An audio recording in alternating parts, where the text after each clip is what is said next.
Hello and welcome to an India Today special broadcast that comes to you from outside the White House in Washington, D.C.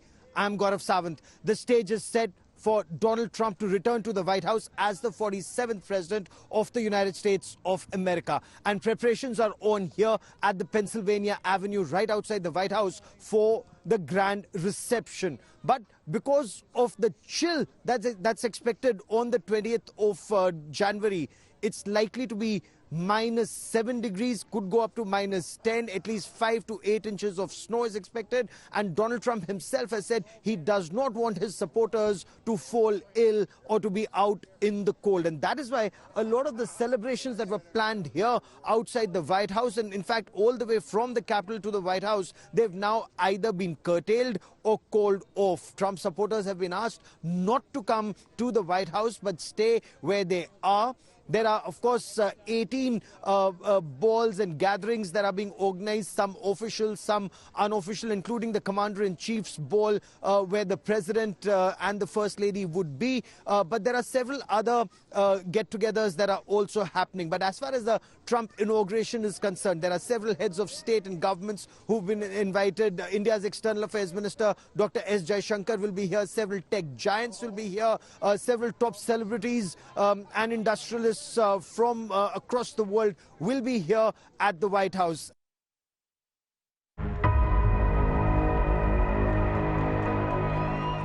Countdown to Trump 2.0 is on. US President-elect Donald Trump is all set for his second term. Congratulations. President-elect Donald Trump's inauguration will take place inside the US Capitol rather than outdoors due to severe cold. We're standing right here on the Capitol grounds, and this is the Capitol Hill. It's all ready, and it was all supposed to go as planned when President Trump would have taken oath right there at the center of that stage that you see. You still see people working below the stage, but this is where the President of the United States usually takes oath for the office. But today, he has decided, and President-elect Trump has decided, that he would not do that due to inclement weather. Indoor oath ceremony has denied Trump supporters the grand spectacle they hope for, but they are still enthusiastic. We are very excited. This is our second try to get to the inauguration, and we made it here, and we had tickets to attend, but unfortunately we've heard there's a cancellation. So we are a little disappointed, but definitely glad we're here. I think it's really upbeat now. I think everybody's ready for some change and ready for hopefully for positive change. This will be the first time in 40 years that US presidential inaugural ceremonies are moved indoors. The last president to be sworn in indoors was Ronald Reagan in 1985. The ceremony will be attended by many world leaders and tech giants. After Trump fans and their families, the next most important attendees are the outgoing president and also the vice president. Former Presidents Barack Obama and George W. Bush will also grace the event. External Affairs Minister S. Jaishankar is representing India at the inauguration ceremony. Italian Prime Minister Giorgia Meloni, Tim Cook, Mark Zuckerberg, Jeff Bezos and Elon Musk will attend the inauguration in Washington, D.C. Musk will be part of Trump 2.0. He will be heading the Department of Government Efficiency. Local and federal officials are expecting over 2 lakh people to show up in Washington, D.C. for Trump's ceremony. The grand inauguration day includes a formal swearing-in ceremony, as well as musical performances, a celebratory parade, and a number of formal balls. All eyes are on Donald Trump as he moves back into the White House. With Rohit Sharma in Washington, D.C., Bureau Report, India Today. India and America have had very warm ties, whether it's the Democrats or the Republicans. But when Trump was the President of the United States of America in his first tenure, he had come to Ahmedabad, to Gujarat for Namaste Trump. Prime Minister Narendra Modi had come to Houston, Texas for Howdy Modi. But will that relationship be taken forward to a new level in Trump's second presidency? India Today's Rohit Sharma spoke to several Indian-American Republican and Democrat congressmen and other political leaders to get you their perspective on where India-America relations stand now and where they're headed. The inauguration is coming up. In terms of relationship with India, there's a lot of anticipation in India about this new administration. Everybody knows President Trump. What can India expect from Trump 2.0? I think the relationship is going to grow stronger. It's already strong. The Biden administration, I think, did an excellent job of making sure that our security, commercial, people-to-people ties were very good. But I think that it's going to grow even stronger. It's going to go to new heights. It's going to go deeper. It's going to cover more subject areas. One area that I am focused on is increased security cooperation, because we need to make sure that we follow and create a rules-based international order in the Indo-Pacific region. So this relationship is very important. Immigration has been talked about for past 2 weeks. A lot of online hate towards Indian who come here and work here on the visas. What would you tell those people? Like, what can they expect from Trump 2.0? I hope that he listens to the voices such as mine and others who counsel that our nation is great because we have a great immigration system. Mm-hmm. We have a legal immigration system which is the envy of the world. We get the first draft pick, so to speak, of the best and the brightest, the most hardest working people from the entire planet, including India. And so when we have high-skilled workers who come here from India, they end up being our future entrepreneurs. They end up being our future employers. They create incredible wealth and prosperity for the American economy. And so I hope that he continues to make sure that this system is in place and that. When we met during the campaigning season, you were obviously campaigning for yourself and Vice President Kamala Harris. We've got Trump, who's elected as the president now. The inauguration is coming up. What can people expect from Trump 2.0? Like, what have the conversations in your party about Trump 2.0? I have no idea. My best guess is yours. I think Trump 2.0 will be unpredictable. I didn't see Greenland coming. I didn't see, he campaigned as someone who was going to be a peaceful president. And then in his first press conference, he says he's going to send troops to Panama and Greenland, right? So it's just, you just don't know with him. I think the one thing you do know is that he'll, say and do things to get attention and get press and distract from the issues. And so we'll see what happens. Actually, a couple of weeks ago, a lot of Indian Americans were on, they were online hatred against them, especially the ones who come here, work here. What would you tell your constituents? What would you tell, people from India who are working here on visas and as such, and, who were basically, called out names, including, I remember Congressman Sri Tanda was even asked to go back to India. Mm-hmm. So, how do you see all this playing up? Yeah, I've gotten some of that too. I did my swearing in on a Bhagavad Gita because I'm Hindu, and it talked about my mother immigrating from India, and I got those same kinds of comments. People saying to go back to where you came from. You're not a real American. I would just say that's unfortunately people are vocal now about their bigotry, but I'm not going to let it stop me. Certainly, if anything, I'm going to let it motivate me, and so. I would also say that for those people who are attacked or for those who hold H-1B visas or, immigrants generally, I've got your back, and I know a lot of other people in Congress do as well. We are here on the Capitol, just, I guess, hours away in a way from the inauguration. What is, how do you feel about this transition of power, especially Donald Trump is coming in, becoming the president again? What are your thoughts on him becoming the president of the United States again? Well, this is an unusual situation for a president to lose the presidential election and then come back again. Hasn't happened for decades. Yeah. That is what the people of United States chose to do. And I respect American people and their decision. My job is to do the best for my constituency, and certainly I would work with the Trump administration when they are willing to do positive, constructive things But when they are trying to attack Social Security, for example, Medicaid, Medicare, cutting down funding for social programs, food benefits, nutritional benefits, I'm going to fight. I'm going to fight with the Trump administration, and that was what I have told my constituents I will do, and I'll continue to fight for it. You know, there's a lot of so many things going on, especially with President Trump. He's been saying a lot of things.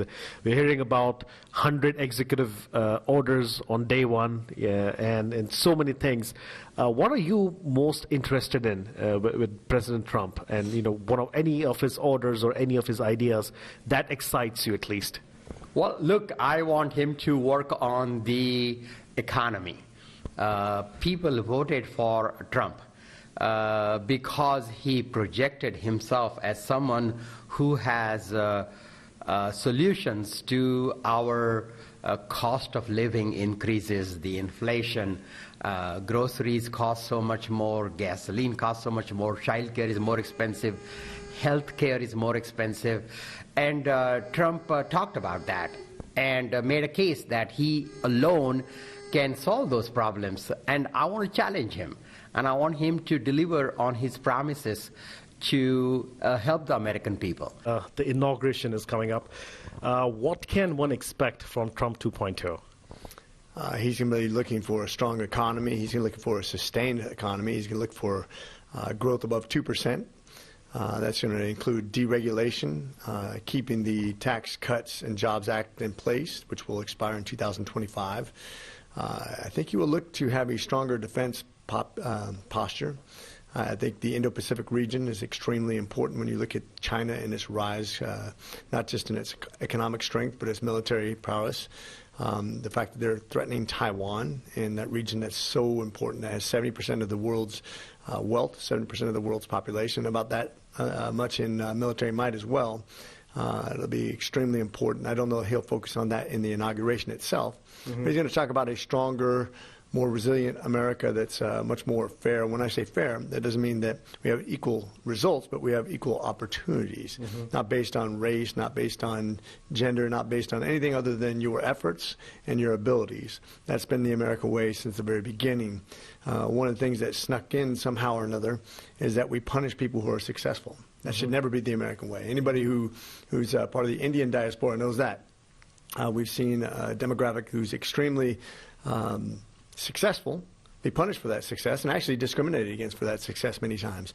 And that's the unfortunate thing. We should never represent that in America. We should always represent our best efforts, and that we should allow businesses to flourish here, because that will keep us ahead of the game, especially as the world's largest economy, with our head looking slightly over our shoulder towards those people who are approaching us very rapidly. The inauguration is coming up with Donald Trump. What are your thoughts about it? Well, look, he won the election, but we need to be focused in this country on the working class and the middle class. I have economic ideas of how we're going to revitalize different parts of the country that have been left out of Silicon Valley's prosperity. And I'm going to work where I can with the administration to create jobs and to build prosperity, but I'm going to oppose where he's going to give tax breaks to the very wealthy or be negative on the contributions immigrants have made to the United States. You've reached out to Elon Musk. He responded to you about Doge. What capacity can we see you working with Doge? Well, we need a government that doesn't waste money, that invests money, and if there are things we can do to make the Defense Department better, to make it more innovative, to have more competition, to make sure that our regulations are well-reasoned and rational and not excessive, then Democrats stand for good government. What about India-U.S. relationship? Such a big topic. What do you think will that relationship look like with Trump 2.0? The India-U.S. relationship is bipartisan. I co-chair the U.S.-India caucus under my leadership, and Michael Waltz, who was my co-chair. The caucus has grown to the largest number ever. We had almost 150 members. I'm co-chairing it again this year. We will continue to grow it. Michael Waltz, who co-chaired it with me, is a good friend, and he's his national security advisor. We went to India together last year, so I'm looking forward to continuing to strengthen that relationship. And one last question. We saw a lot of attacks against Indian Americans, also including members of Congress, in the past 3 weeks by some of the extreme MAGA Republicans. What do you have to say about that? When you were asked to go back, one of the tweets somebody said, go back to India. Oh, I don't look at the noise. Most of America cares deeply about the country and are open-minded, good-hearted people, and that's been my experience. It's a wonderful country. And even before he enters the White House, Donald Trump is making waves across the world. He hasn't taken oath just as yet, but his pronouncements on Greenland and on Canada and on Mexico and imposing tariffs on countries, all of these issues, the major statement that he'd made about Hamas and returning of Israel's hostages, it's having the Trump effect. Many argue that his foreign policy in his second tenure could lead to major upheaval in the world. But will it bring peace between Russia and Ukraine? What does it mean for West Asia? What does it mean for India-America relationship? And is he serious about making Canada the 51st state of the United States of America? Or is this only being said to ensure that there's better border management and better security so that drugs and illegal immigration does not remain a huge issue from the US-Canadian border? Let's take a look at what Trump's foreign policy could be in his second term.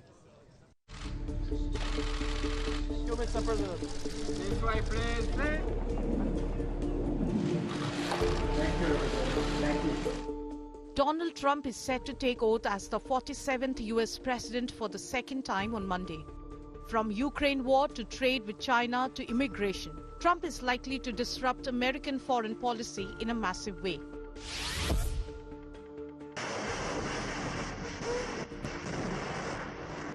In 2024, Trump had stated he would work with both Ukraine and Russia to end their war. Before I even arrive at the Oval Office, shortly after I win the presidency, I will have the horrible war between Russia and Ukraine settled, and it would have never happened. It would have never, ever happened if I was there. I used to talk to Putin about it. I've said it very openly. I talked to him about it. It was the apple of his eye. I said, don't do it, Vladimir. Don't do it, Vladimir. The other war zone is on the Middle East, where Israel and Hamas finally agreed on a ceasefire. Trump, in his first stint as president, had officially recognized Jerusalem as Israel's capital. The United States finally and officially recognized Jerusalem as the true capital of Israel. In his first term, Trump had also reapplied sanctions on Iran after withdrawing from the 2015 nuclear deal between Iran and world powers. Tehran, over the last 1 year, suffered many strategic losses, with its proxies like Hamas and Hezbollah being routed by Israel. The Bashar al-Assad government in Syria, backed by Iran, has also been toppled. I have respect for Iran. I have respect for the people. I know a lot of Iranian people. They're very smart, actually great negotiators, great business people. They're great people. They're very warm people. I wanted to do, as a country, I wanted to do great. Now it's, in its own way, it's probably in danger, maybe more so than they would have thought a month ago, right, with what's happening. US President Donald Trump and Chinese President Xi Jinping brokered a trade war truce at a G20 dinner in late 2018. But this time, Trump has threatened to escalate the trade war with Beijing. We're going to, I charged China. China was charged by me hundreds of billions of dollars over the last few years that we were in the administration. In fact, Biden hasn't been able to get rid of them because they make so much damn money they can't justify getting rid of them. He'd love to because they paid him a lot of money, China. They've given him a lot of money. Trump is not stopping at that. He wants to redraw the American map by annexing Canada, Greenland, and Panama. He even wants to rename the Gulf of Mexico. We're going to be changing the name of the Gulf of Mexico to the Gulf of America, which has a beautiful ring that covers a lot of territory. The Gulf of America, what a beautiful name. And it's appropriate. It's appropriate. Trump 2.0 will be in no way similar to his first stint as American president. And the world is bracing for his new avatar. Bureau Report, India Today. while everyone's talking extensively about the bromance between Donald Trump and Elon Musk, the Tesla CEO and the SpaceX chief, there's a lot of conversation about what impact will Elon Musk have on the Trump presidency in his second term. He's already been a part of some formal conversations that President Trump has had with some heads of state, with governments. He's talked about foreign policy. He's talking about business relationships with various countries. But will Elon Musk impact Trump's presidency, and how? There are multiple reports that are doing the round. Several pundits are saying that this bromance, which is going very strong, could go south in the years ahead. But will it? We bring you more in this report. From a Democrat to a strong ally and BFF of Donald Trump. We had one president who couldn't climb a flight of stairs, and another who was fist pumping after getting shot. Fight, fight, fight! Blood coming down the face. Elon Musk is set to play a key role in Trump 2.0 administration. Musk will lead Trump's government efficiency drive, along with former Republican presidential candidate Vivek Ramaswamy. Musk will be co-in charge of newly created Department of Government Efficiency, or DOGE. But how did the iconoclastic billionaire who transformed the auto industry, the business of space flight and social media platform Twitter, rise to become one of the most powerful men in the world? The founder and CEO of Tesla emerged as the pivotal player in the 2024 US presidential elections. Oh, let me tell you, we have a new star. A star is born, Elon. Now he is. Now he's an amazing guy. Take a look at what happened. The turning point was the assassination attempt on Donald Trump while on the campaign trail in Pennsylvania. It made Musk publicly endorse Trump for US president and join Trump for the first time ever at a campaign rally. His name is Elon Musk. He saved free speech. He created so many different great things. Where is he? Come on up here, Elon. He created the first major American car company in generations, and his rocket company is the only reason we can now send American astronauts into space. Hi, everyone.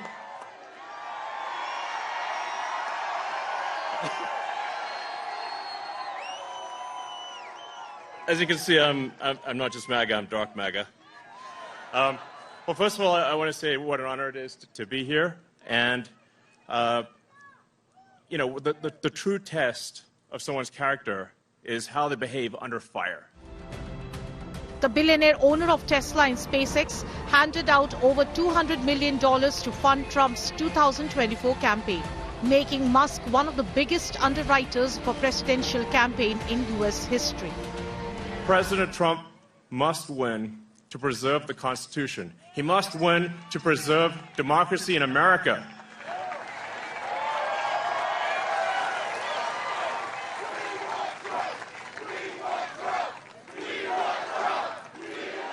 Yes. In November 2024, Trump and Musk cozied up at the latter's Grand Mar-a-Lago resort to watch the Republicans' thumping victory. And soon after, the US president announced that Elon Musk and Vivek Ramaswamy will lead the Department of Government Efficiency. I will create a Government Efficiency Commission tasked with conducting a complete financial and performance audit of the entire federal government and making recommendations for drastic reforms. We need to do it.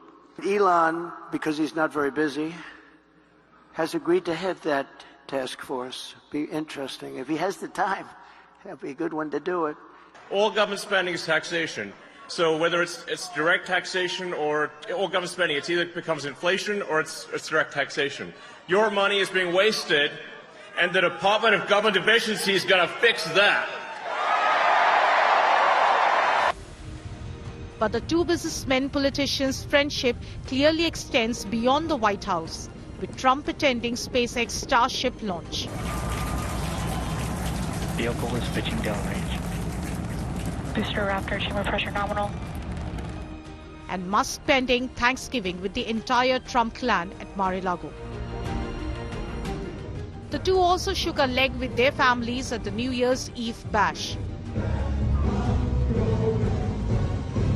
With the world at the edge over what Trump 2.0 will bring with him, there is as much apprehension about what first buddy Elon Musk will do. He's already been christened meddler-in-chief by the internet for trying to influence elections in Germany and going after UK Prime Minister Sir Keir Starmer. As Trump prepares for his presidency, the role of Elon Musk will likely continue to be a topic of contention and scrutiny. The coming months will reveal how this partnership evolves and what it means for both America and the world. Bureau Report, India Today. India and America have traditionally had very warm relationships, especially after the 1999 Kargil war, whether it's the Democrats or the Republicans. But many pundits here argue it's always been better with the Republicans in the White House. America's ambassador to India, Eric Garcetti, he's now on his way back, but he shares his insights on India-America relationship and his impressions why they will continue to grow from strength to strength. He spoke exclusively to India Today's Foreign Affairs editor, Geeta Mohan. We get you more in this report.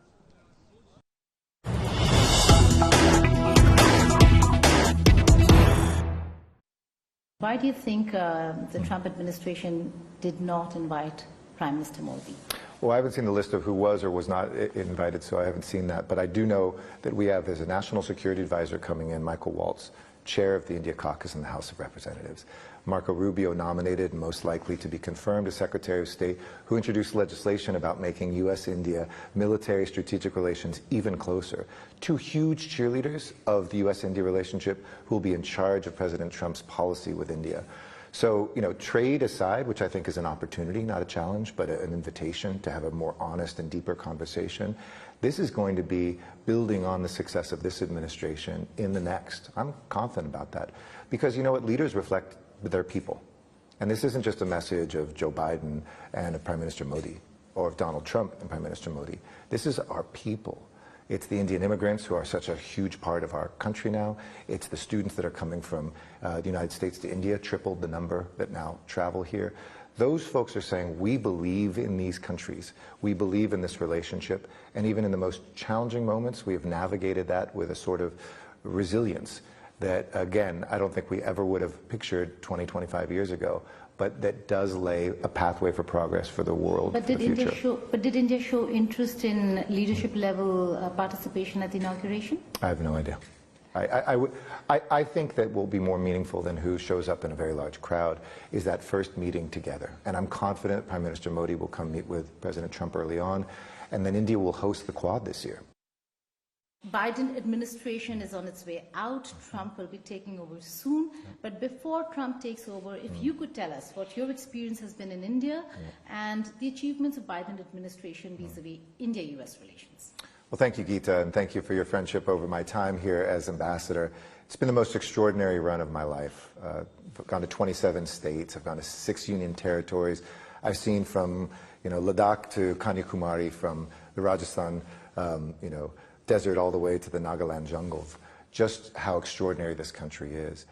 I've also worked for a president who has been the most pro-Indian president in U.S. history, who told me when he asked me to take the job, India is the most important country in the world to me.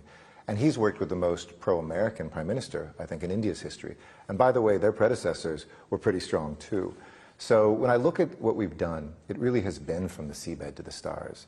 Defense, strategic work, education work. We've broken records, record students, record visas, record workers here, a new consulate in Hyderabad, a new consulate site that we're opening up in Bengaluru. When I look at record trade together, really from peace to prosperity, from our planet to our people, the U.S.-India relationship is here to stay. And what was unimaginable a generation ago, in terms of our closeness, I think will be indispensable in the generation ahead. We have time for on this special broadcast from Washington, D.C. Many thanks for watching. News and updates continue on India Today. Stay with us.